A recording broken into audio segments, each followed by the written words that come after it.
Quality means everything to us. When we started working with Estarli, the one thing that really came across to us was the fact that it's made in this country, which is a huge thing for me particularly. And it's just the quality of the brand. Every part of it is very well made. We've had a lot of e-bikes come through the doors, but Estarli's, from the moment I rode it, it felt good, it looks nice, and it's a quality piece of machinery. We have exceeded sales that we thought we were going to. It's just quite incredible. Today we sold another 2 just for someone walking off the street. You can see how enthusiastic that the owners are, how much passion that they've put into the product that they've brought to market. We find it really, really important to be able to liaise directly with the owners of the company. This will be perfect in the shop.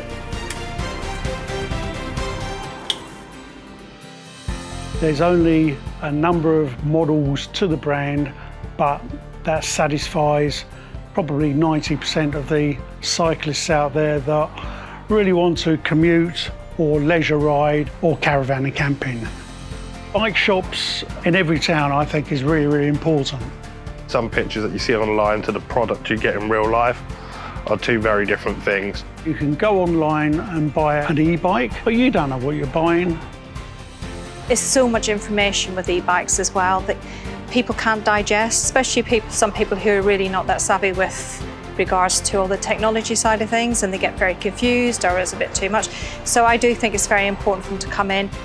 The one thing I've noticed is that we're getting a lot more female riders coming in, and I think this is an audience that would probably less likely to go online. And they're lightweight as well. People assume that e-bikes are very heavy. They're not. They need to touch, feel and experience it. I think we need to get back to some old-fashioned selling. We're really, really dependent on promoting a quality branded bike, and we feel that we've got that with Estarli.